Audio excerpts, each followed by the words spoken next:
All right, so now let's look at one of the most important states you'll need to know for AP War history, the Kingdom of Mali. So Mali developed in West Africa along the Niger River. So this location gave the empire access to fertile farmland, abundant water resources, and some of the richest gold deposits in the world. So because Mali sat along the major trans-Saharan trade routes, it became perfectly positioned to profit from trade between West Africa and North Africa.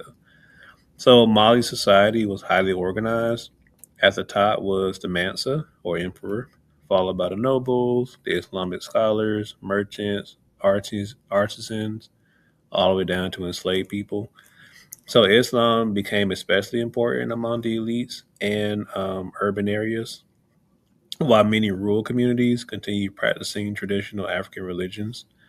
So this blend of traditions is something we'll see throughout African history. So for the AP exam, just remember that Mali's location, their gold deposits, and trade routes really helped make it one of the wealthiest empires in Afro-Eurasia.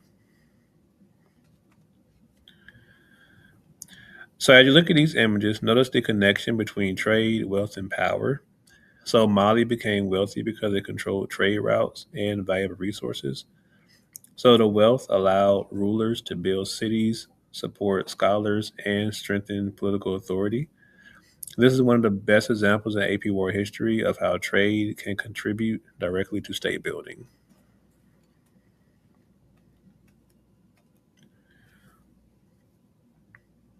Now, looking at Mali's political and economic themes. So this slide really contains some of the most important information. So Mali was founded by Sundiata Kata, if I said that right, and eventually became a very centralized monarchy, which was ruled by a Mansa. So remember, Mansa is an emperor. So local leaders really governed provinces, but ultimate authority rested with the emperor. So Mali also used Islam as a tool of diplomacy and government, helping connect the empire to the larger Islamic world. Economically, Mali grew rich from the gold and salt trade. So gold from West Africa was traded north across the Sahara, while salt really moved south into West Africa. So because Mali controlled important trade routes and they taxed merchants from coming in and out of the kingdom or the empire, enormous wealth really flowed through the empire. So cities like Timbuktu and Gao and Janae became major centers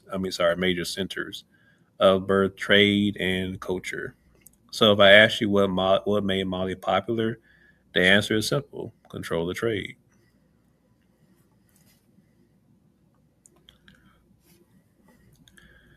Now, if there is one individual we need to remember from ancient Africa, it is Mansa Musa.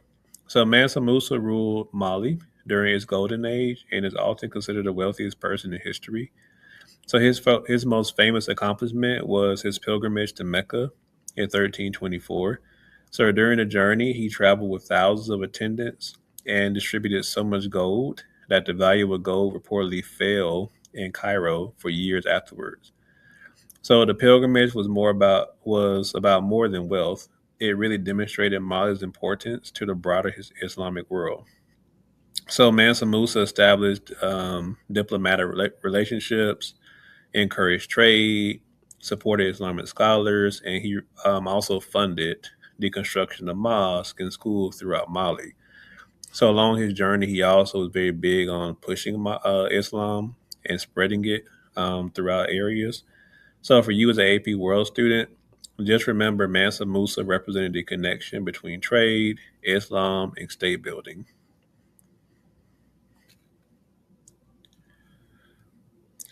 Now, most students remember Mali because of Mansa Musa, but you should also remember Timbuktu. So Timbuktu became one of the most important commercial and intellectual centers in Africa. So traders, scholars, and religious leaders traveled there from across the Islamic world. So the city's growth demonstrates that trade routes they didn't just move goods; they also spread ideas, knowledge, and culture.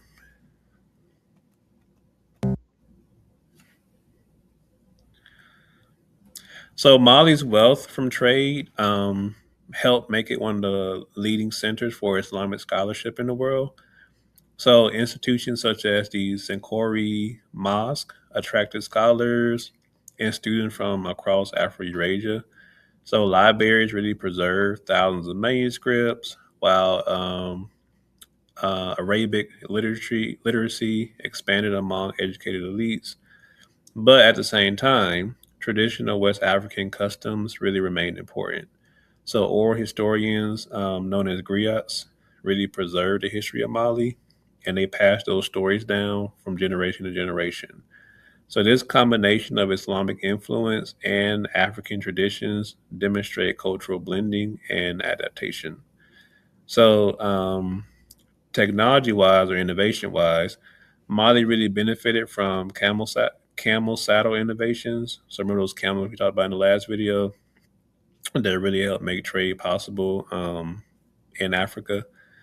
Um, Sorry, what was that? Oh, so again, Mali really benefited from camel saddle innovations, desert navigations, ironworking, and architectural developments that really supported trade and urban growth.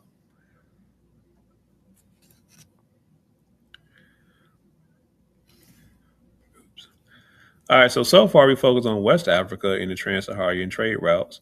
So now we're going to move east and examine another major trade system, the Indian Ocean trade. So just as camels made movement across the Sahara possible, environmental knowledge and maritime technologies. So remember those like things like compasses we talked about in Song China allow merchants to connect Africa, the Middle East, India, China through ocean trade.